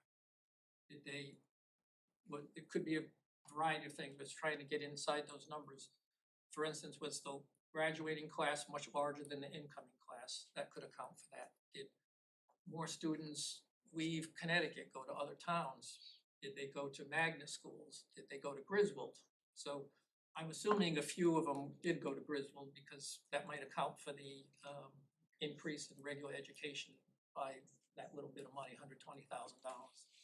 But we're gonna see if we can work with NFA to try and find out where did those 66 students go. But from a financial standpoint, that's really good news from NFA. Next one, Joe. So special education is billed concurrently. It's for the current year. So we've had a decrease compared to last year of 12 and a half students. A half student is basically they were there only a half a year compared to last year. So what NFA does do, they adjust the billing. They do October 1st billing, then February 1st. So we'll be billed based on the October census consistently through January, then February 1, they revisit it, and it'll go either up or down based on how the enrollment has fluctuated. So it's $275,000 almost under budget and $193,000 less than last year. So that's good financial news. Next one, Joe, please. All right, and before I do transportation, are there any tuition questions related to NFA or Griswold? All right, tuition, transportation is another big chunk of our budget. It represents 10.3% of our total budget. So I was able to get the first month's bill from first student. So this is first student only, and it's for the month of September only. This year, we had 21 school days compared to last year, we had 20 school days. So how I look at transportation, and I look at it on a cost per day. You know, what's the total cost for the month divided by the total number of school days? And we get billed by these different categories. So this year for the September, the cost per day for buses only, first student only, was $48,206. If I compare that to last September, it was $50,263 a day. So that's a significant decrease, a little over $2,000 per day. So if that pattern held true for the entire year, we'd be $370,000 less than last year for the bus piece only. The second piece are the vans that we use with for a student, and the trend there is also lower. So I think the decrease might have a lot to do with all the work that Maria did and the administrators in NFA with the student opt-ins. I don't know what the exact measure that is, and probably with group stops. So overall, if I look at transportation and tuition for our designated high schools, add them together, it's about 43% of our budget. We don't have any noticeable budget problems right now. We're doing pretty well. I will caution you, however, this is 1 month of buses only. We have 9 more to go. If I went back and looked at last year's total cost per day for the entire year, it would be higher than September's because you run winter buses, so that's going to drive the cost up a little bit. But if this pattern continues, we'll be in good financial shape. And I think that might be my last slide. It is. So if you have any questions about any of that stuff or things that aren't on the list, feel free to. I have just a question, and it might be partially you can answer, and partially you, Lisa. With the now new cuts in the federal special education, do you think that's going to impact the federal funding that we get for special education? It is possible. And how is that going to impact? Well, I think Lisa can speak to this. She was in Washington, but our biggest federal source of funding is IDEA. And I haven't seen anything that would indicate funding cuts, any drastic cuts to IDEA. However, they've made significant cuts to the Office of Special Education Programs, OSEP, which was announced on Friday, so there is a lot of confusion about that and what they will do in moving that grant to, that whole grant system to Department of Health and Human Services, I believe. So there is a lot of confusion right now. You know, we're hoping that funding will remain the same. We'll have to see.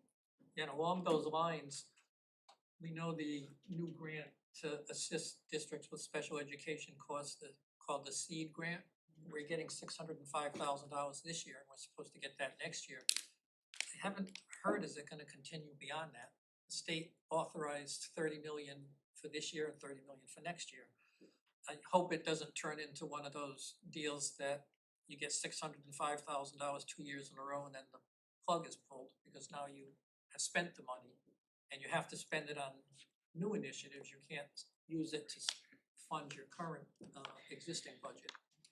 So we're gonna use that money to fund the new teaching staff that Lisa used at Rose City School, any related paras or things like that that are new. I'm hopeful that they don't pull the plug in 2 years and now the district has to find another $600,000.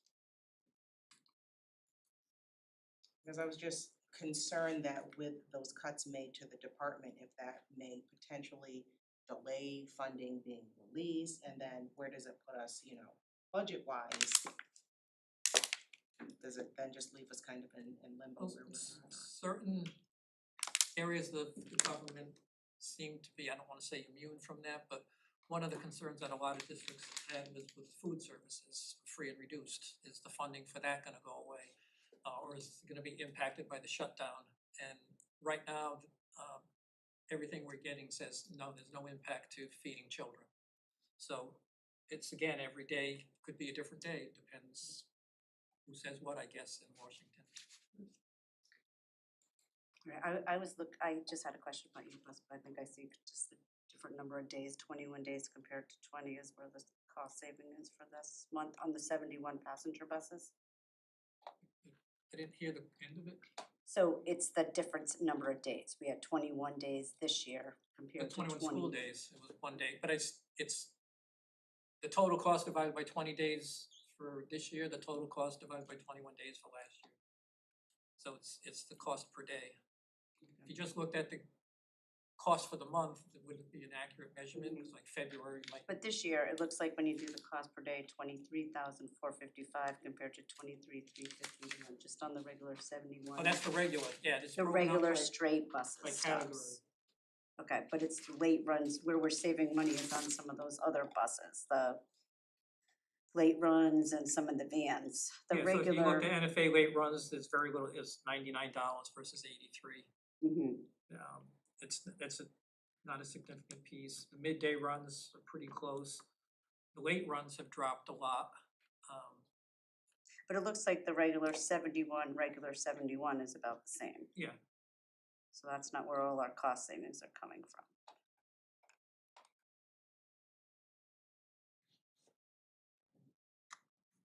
But transportations is if you think you're spending 48 to 50,000 every school day, that's a lot of money. Agreed. But I'm just looking at the 71 comparing the other.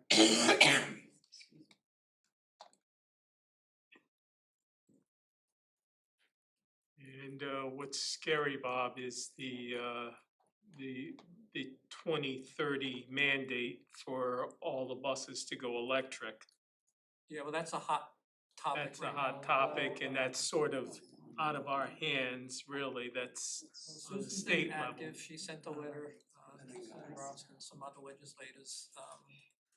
Realistically, it might be the law, but on a personal note, I can't see that happening. I mean, I look at the cost for Norwich to do that. I don't know exactly how many buses would have to buy. I imagine the And the investment. size of a lot. in Well, order to put an in all electric those bus, posts, an you would have to have. electric bus costs about $400,000 to $450,000. A single charging station is about $50,000. Right. Where would Norwich come up with, $30 or $40 million? Yeah, I for mean, that? even the They don't infrastructure have just for the charging stations is So crazy. I think Senator Summers is introducing legislation to delay it by 10 years or do away with it completely. I've had conversations with MPU, the mayor, John Solomon, and I wrote a letter to Senator Austin about the situation. I couldn't hear any of that. Said, Please. I have had conversations with NPU, with the mayor, with John Salmon, and I have sent a letter to Senator Austin regarding the 2030 deadline for districts like us. I know you folks were looking for a possible lot. how did that come out? I mean, because if we had to have charging stations, that would be even a larger lot that would be needed with access. I mean, I can't imagine, 'cause I mean, I forget how many buses there are, but wow. Okay.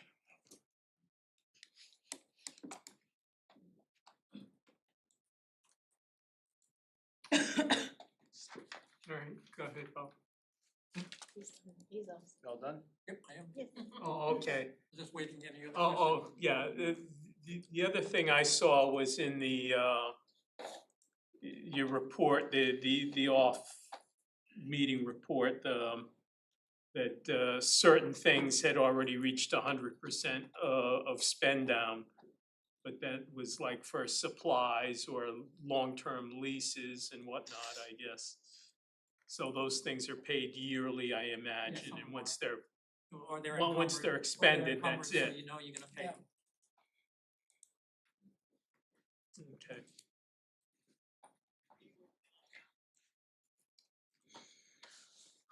All right, so that brings us to new business.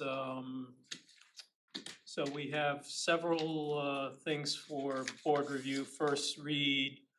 The first item is the multi-jurisdictional shelter agreement.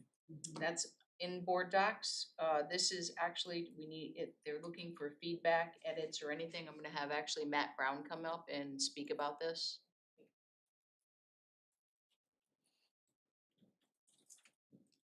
Cool. Hi. Anybody doesn't know Matt Brown? He's the head of facilities here in Norwich. So we had a meeting with the state, Red Cross and all the municipalities, fire department, police department, about having a multi-jurisdictional shelter here. So this would be in the event of a large-scale natural disaster, like a 38 hurricane, where surrounding towns would be sending people here to the shelter. Kelly Middle School is a Red Cross shelter. We've used it since I've been here 7 years twice. For different events. One was a tropical storm, and then one was with the flood that we had, was that 2 years ago or 1 year ago? It was last year. Last year. So So, but, fall we had it. yeah, no one stayed overnight. We just opened it for probably about 6 hours. So, we all met with the state and, they set up this agreement. It gives us benefits with the state if, we do have to use it, so we could get reimbursed. So, you guys have any questions? And then the alternative is teachers, right? Teachers, correct. So if Yep. something happens here, then it would go to Yep, teachers. we would go to teachers. Yep. Or heavens forbid, it's something larger than the capacity that's allowed here, then we could. Yeah, we would utilize that. Once we do have the new buildings, all the new schools will have generators in them as well, so we could use those.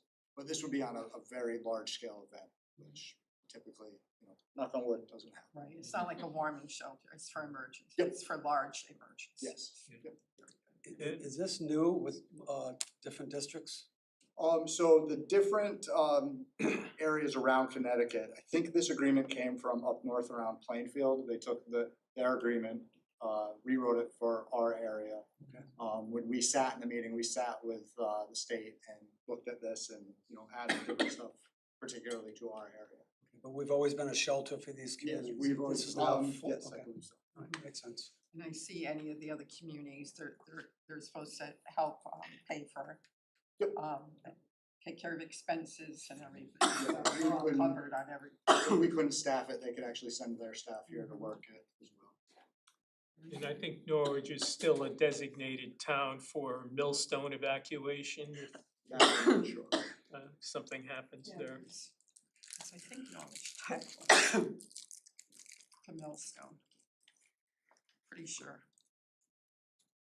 Yeah, Bob. With regard to the arrangement that Matt's speaking about, if you look at surrounding towns like Lisbon and Preston and Franklin, the people in those communities tend to be pretty self-sufficient when they have issues environmental like that. And if we're talking about a 38 hurricane, even though we're gonna be the designated place, I can't envision someone in Franklin going out in that type of storm conditions, roads closed, to come here to Kelly come Middle here. School. So Yeah. it's nice to be prepared, and I hope we don't ever get an event like that, but if we do, I can't see all these communities flooding us with people from their towns. That's just a personal view. Yeah, well, a lot of that's all Eversource grid, and they're used to their grid going down, and a lot of those communities have their own generators or private generators, And they have their because fire of the. departments, and, you know, that they, you know, so. Thank heavens we have NPU, which hardly ever goes out. On that same thought, I know that we are making a decision for Kelly Middle School, but do those municipalities also have a shelter No, place? we are the You're only shelter. it, we're Yes. gonna be, Yep. okay. Yep, with this building is the only building big enough to have a shelter in the city of Norwich. So similar to what happened like last year when we had a flood, Norwich had a flood, if, let's say, I know you just said that they're pretty self-sufficient, if Franklin or Weston had a flood and it was during the school. If Franklin had it, Franklin would most likely open their own shelter. So this would be just for a very large scale where the entire county is impacted. And also with Franklin, like North Franklin might go to Wyndham because they're right on that line there. So if you're living in North Franklin, you'd probably go up into Wyndham. If you're in South Franklin, you come down to here. The next one is around the pet shelter. I know it states that we would provide a shelter near or adjacent. Where are we thinking putting that? So the pet shelter would actually be in our art room. They would supply all the crates for the pets. So they would have, I think NECOG would come in or send people to work in the animal shelter area. So you would come, you would give your pet, you would put it into that room, and then you could go and see it as much as you want. You could take it out and walk it, but it would always stay in there. The only case where the pet would be staying with, and it's not a pet, would be a service animal. If we have someone that is totally unwilling to not be with their pet, we would make an accommodation to let them sleep in another area of the school where they could have their pet. This happened last year and the Red Cross were the ones that were letting them in there if they had a pet when we did this last year, when we had the flood here. And if you recall, when we've had big blizzards, or it might have been Storm Sandy, I believe the governor closed the state roads. So if, my question is, if the state roads are closed, I don't think people are gonna drive to Kelly because you can't physically come here. Yeah. They're gonna It might be teleport. might be in the aftermath of that. They're gonna teleport, Bob. You don't have that skill yet? You gotta work on it, buddy. Good luck. That's it, man? Okay. So if anybody has any feedback at all, just send an email to me and Matt so that we can get this information to them, so that we can have everyone sign this. And this is apart from the safety committee report that Maria was working on, correct? Yes, it's a separate. Yeah. Cause that was like a 1,200-page document. Right. So do we have to do anything with this now? Just feedback. Just- Yeah, just strictly I would feedback. just say read it. Anybody have and- any? Let's just finish this now. It's first read. Yeah, it's first read anyway, so. Covers all the bases. Yeah, this is already an agreement. Yeah, We you just can tell changed the everybody's worked language on it, to right, we spent a lot of time on it. Now, does the board have to approve this No. or, no? that's- It They all just goes want, through they the want everyone to have munis- some input and then get back to us, and then I sign it, and then Okay. everybody else in the, Right. we're So all, can we're we all say over it's the a done district, we'll deal, sign it. Chairman? What's that? Can we just say it's a done deal that If I have we're any all set question, with I will it? send them to. Yeah, well, it's, this is just an opportunity for us to put in our. No, I know, but I mean, so we don't have it, we're all done with our feedback, so it's accepted, it's done, right? Then It's a closed topic, I mean. we can, if you guys, I'll wait That's what I wanna I'll do, wait till if we next can, month, that's what I'm you guys asking. can give me some feedback if you have Yeah, any. well, if anyone thinks of anything, just send Susan an email and it'll be, it's done as far as our discussion. It's not a policy, so. Right, it's not something that we have to enact. I believe this has to be spoken at city council as well. Correct. Right. Okay. Thank you, Okay. You're welcome. Thank you. Thanks, Matt. Thank you. Next is the live animals in the school buildings. So these are all first reads. So I guess this basically says service animals are allowed, companion animals are not. So, or comfort animals, whatever. And we have some programs, we would need a policy like this in order to, let them into our building, so Right. that's one of the Right. reasons we This is want- connected with what I was Correct. trying to get done. Very good. We've been talking about this Bob has, cause he gets all the questions about, the service animals, so we wanna make sure we have this in place, especially for our specialized programs. Okay, I understand the policy and I think it's great. Just wanna make sure that the administrative procedures are good because I know that there might be students with like allergies to certain fats, so just as you're thinking about how that's gonna roll out, that'll be good. Okay, then the next is the credit for online courses and hybrid learning. And that's, we have to have this policy due to our new, program, resilience program. Now, Lisa, if you wanna talk a little bit about why we need this now for a Yes. resilience program. Yep, so our students who are ninth grade or credit bearing in high school will need this. We have Edmentum, which is which also houses Apex Learning for credit recovery and is on par with high school level courses, and so students can earn their coursework through that online platform with assistance of our special educator and our general educator. So that's why we needed policy in place, because they will be working towards high school graduation. So just to refresh memories, the resilience program opened up this year, and it's for our 6 through 12 students that were outplaced, that were not attending the outplacements. So this is a way of getting them back into the schools slowly. We have Jess Allen, who's the social worker that's working with it, and we just hired a new special education teacher to support this work, to bring them back. And would this also apply to students who are in alternative education that have been expelled or possibly? We don't mean, anyone that comes out of Norwich that's expelled? Right. No. No? No. Okay.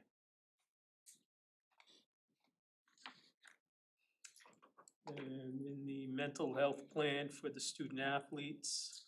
So this is from the state that we need to have this, and again, we have, I'll let Lisa speak to it, but we do have one of our, Sydney Brandt, who is the head of our social working, she's devising something, but go ahead, Lisa. Yes, so Sydney Brandt took a look at this. She's great with matching up resources and that sort of thing. And so the policy in terms of mental health for athletes, it's, there is increased mental health concerns among student athletes. That's a thing.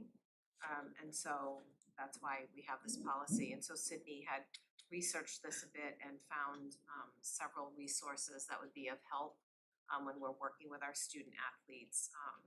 One of them is the John Hopkins Tips for Parents and Coaches, as you can see in the policy, the American Academy of Pediatrics, how we can support the mental health of our student athletes, and then Athletes for Hope Beyond the Games, protecting mental health to young athletes. So there's already been a social work mental health lens, and we're just trying to kind of piece it together with our experts.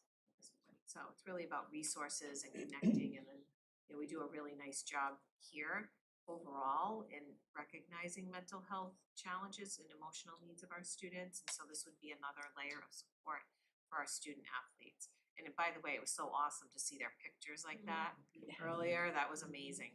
So protecting that group as well. So this will become a policy. What we have right now is just the state guidelines for this, correct? All right, so we will have a policy with administrative regulations and to vote on, probably not next month, I wouldn't think. No.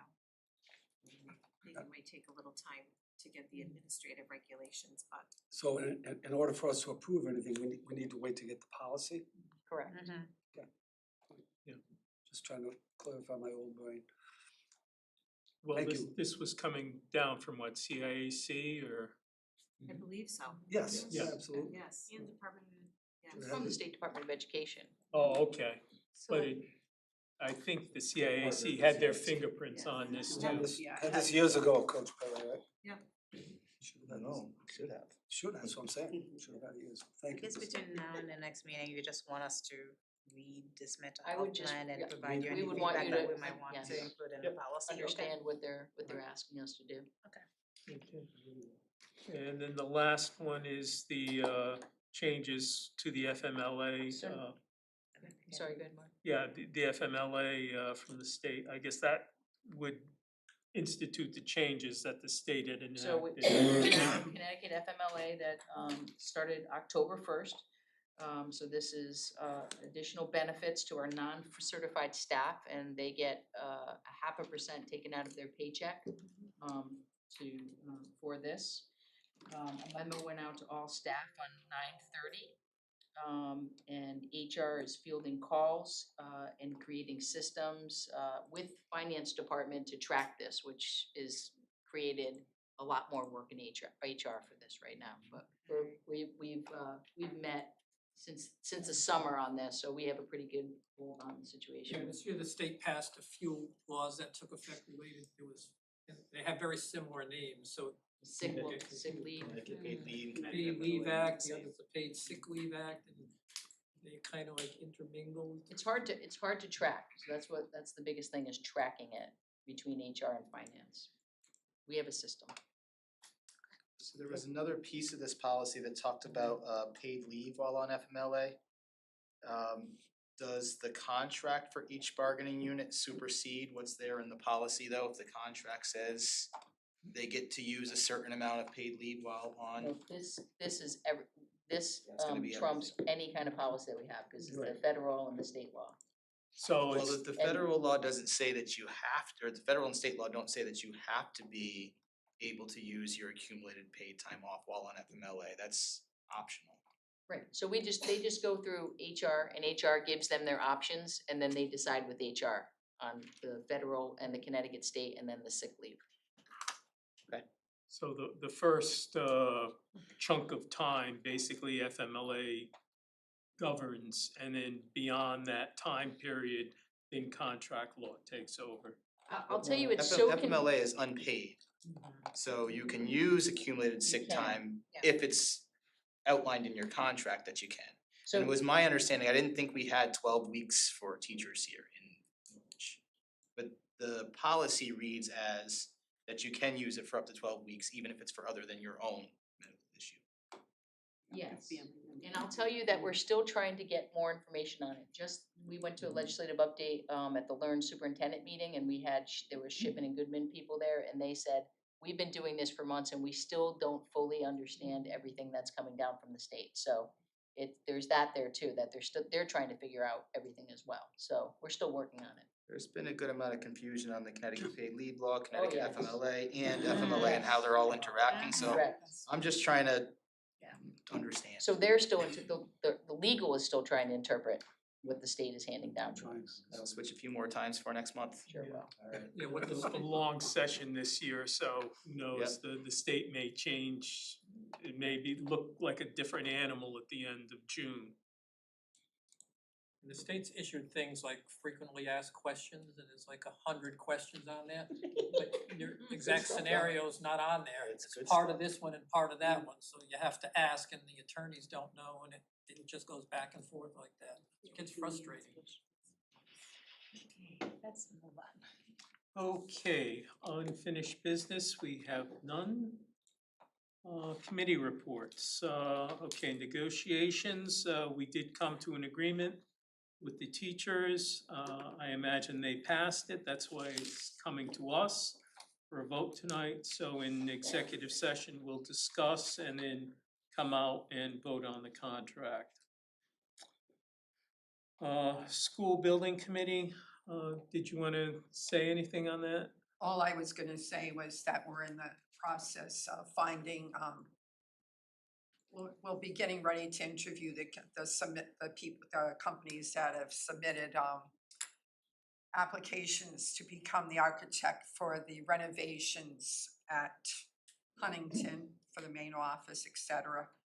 And And the new teachers. right, and you know, like I said last meeting, I'm sure Mark probably has something to add, because I think I missed part of the last meeting. We have another meeting tomorrow night, so it's been a while. I mean Thursday. Thursday night, right. And if you haven't had a chance to go by the sites, you know, it is amazing. So take an opportunity to drive up there and up to either one. And they're more than accommodating. Stop at the trailer, and if somebody's around, which they will be if the gates open, obviously. Take a look, because it's truly exciting. So they're anticipating at Stanton for the last of the steel to be in place by the end of October. And at Greenville, blasting and rock crushing should all be done via early November, I would Yeah, say. they're hoping before the bad They're weather. hoping, right.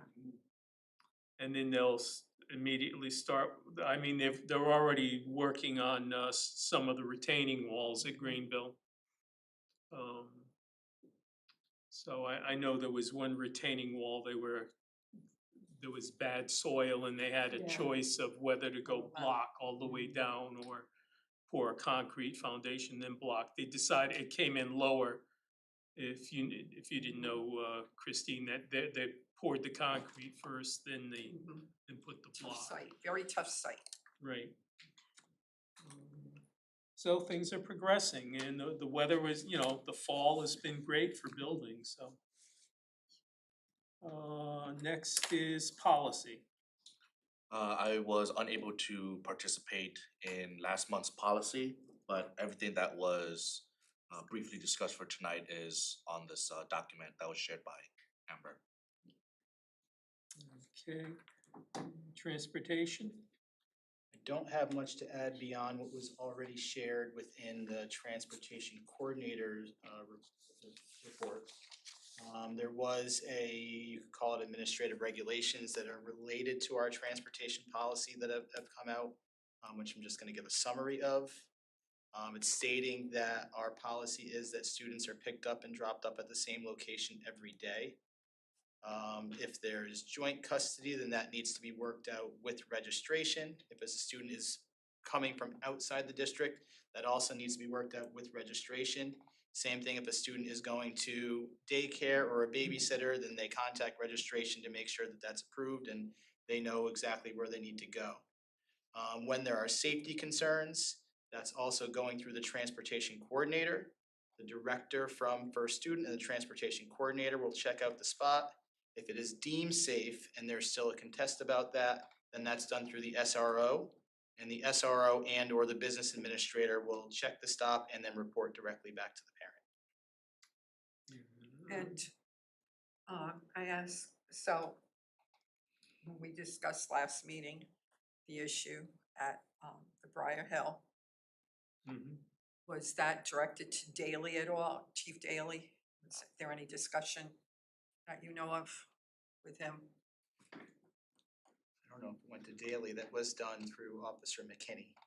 I don't know where it went beyond that. Yeah, just wondering if they did follow up with another inspection and Well, it sounds like we had some new information that there's homeless encampment going on there now. Exactly. Which seems Well, to that's be what I a mean, bit of so we need to, the conditions are changing there, so that may be a so we have to concern. pursue that, obviously.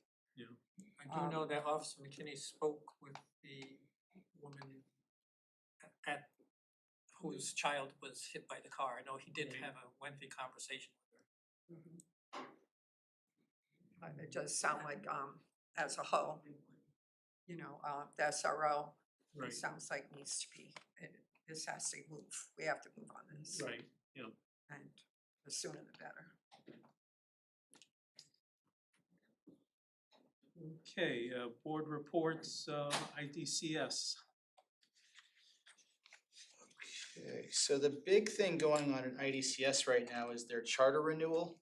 Because they operate on a state charter, every 3 to 5 years, they have some folks from the State Department of Ed come in, take a look at the school and their operations. That visit happened on October 7th, and from what I heard, it went very well. Their charter renewal hearing is on the evening of October 22nd. So I don't know if it's related to the issues with getting things to board docs, but The date on the superintendent report said October 21st, and it's October 22nd. It is October, I have it in my calendar as 27, Yeah, I'll be and then speaking at it. also, a lot of the November dates are listed as October. I think that's just an error as well, just to bring to your attention. Thank you. So, a couple other things. The theme for this school year is One Team and Endless Dreams. I don't have a lot of new news because they meet tomorrow night is their October meeting. At the end of the month last night, the middle schoolers went to a manufacturing fair at Dodd Stadium, and there was some reports of that being an enlightening event for the folks who were able to attend that. The sixth grade class is going to the Museum of Culture and History on Halloween at the end of the month. And that's the major news that I have for IDCS, and again, because they meet tomorrow, I don't have a lot of up-to-date news. Okay, and while you're on the topic, Learn. I don't have anything to report on Learn. John, anything on Otis Live?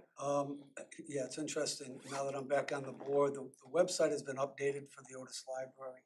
So if anyone is ever interested in the numerous activities and programs that are happening, I could sit here for half an hour and read them all. Please go to that. But the big one coming up in November is Otissa Festival, November 22nd on Saturday, from 9 to 3. Santa Claus will be there. And that gentleman is the best Santa Claus you'll ever meet. I think he's real, but please, if you're interested in any types of activities, check out the Otis Library website. It's numerous. It's amazing, isn't it? Yeah, it's crazy. Isn't there book sale coming up soon too? The book sale is, I don't have the exact date of that. I dropped I off- think it was, I wanna dropped- say it's. I thought I just Yeah, saw yours it, she had Meyer on it. Signs up. Yeah, Friday, Saturday, Sunday. Kids in the Kitchen, yeah, that was tomorrow night, yeah, there's a ton of stuff. That's it for me. Okay, Thank you on that, I yeah, dropped off 2 bags of books. all right, NFA, I attended their September meeting, and yes, they're very concerned about the budget, not so much this year, but the following year, where they're looking at the same numbers we are, the 66 student drop in Norwich students. They've actually got 5 more international students than last year. However, they're down on the high-value Chinese students because of visa problems and kids coming in, and the uncertainty on the federal level of those students studying in the US. So they're concerned over their budget for next year. They did reach an agreement also with their teachers' union, that was at the end of August. And they're hiring a new athletic director. Their Is the- homecomings Is the current next athletic weekend. director retiring? One's coming. Yes. Yes. Yeah, the 18th. Oh, good for him. I'm sorry, what were you? I was asking if the athletic director was retiring. Roy is? January, yes. Yeah. Homecoming is next week. Anybody hear a rumor who's replacing him? Not me. No, Already retiring. they're putting together a hiring committee, so. Sometimes they already know.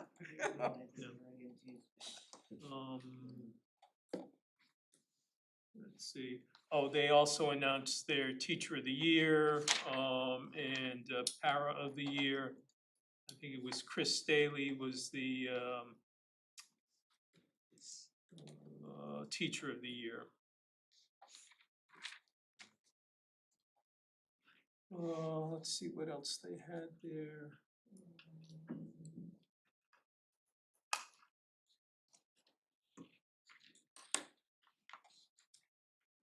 They had 6 administrative vacancies, which they're holding open. And projecting a slight deficit in their utility bill.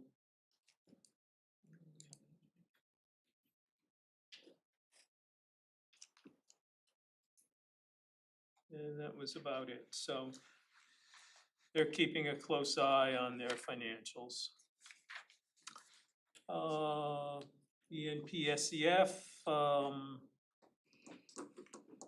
the fall grants have been distributed. We're looking at various fundraising activities and always looking for new board members. Okay, there's additional reports in your packets. And then we, let's see.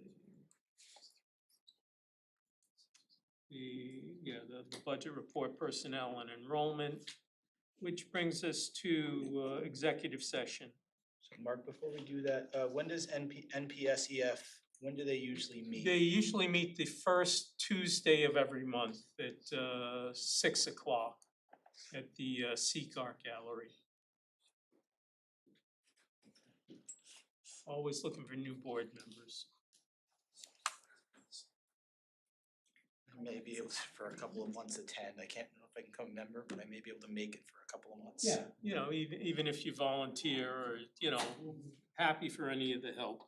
Yeah, I was gonna say, Mark, cause all these years I've kept trying to get to this and I haven't. But you can just volunteer when you have an event too? If you- Sure.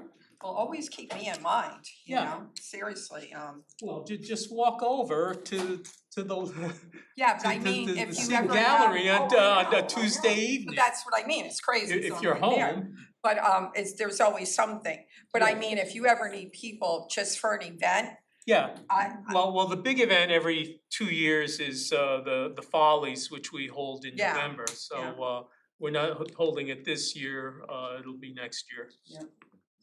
So I'm not singing, that's for sure, but Sorry for. I'll be a stagehand. yeah, okay, that's fine. I used to be able to sing. John? Yes, I have a motion. Motion to enter executive session? Pursuant to Connecticut General Statute 1-200, members of the Board of Education move to go into executive session for discussion of the superintendent's goal setting and the discussion of the Norwich Teachers League contract. The board may invite Superintendent Susan Lassard and Robert Supensky to participate in some or all of the executive session discussion. Okay, could I have a second on that motion? Kevin Saitani, I'll second. All right, second by Kevin, all in favor? Aye. Aye, any objections? Hearing none, we are now in executive session.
We gotta wait They for the. didn't have Schoolhouse name. Rock, Oh, that's there why. it is, okay.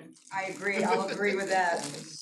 Okay, so it's Boy, I know how 9:05, it we are feels. now I out of know. executive. One day and the kids said it was Alright. like the corniest thing. So it's 9:05, we're now out of executive session, no votes were taken in executive session.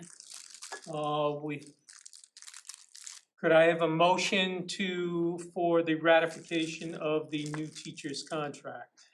Yes, I make a motion to ratify the teacher's contract from July 1st, 2026 till June 30th, 2029. And could I have a second? Second. Okay, any discussion? Hearing none, all in favor? Aye. Any objections? Okay, that is passed. Okay, motion to adjourn. I'll make that motion. I'll second that one. Okay, all in favor? Aye. And we are now adjourned. You're free. Thank you. I am. Update and restart.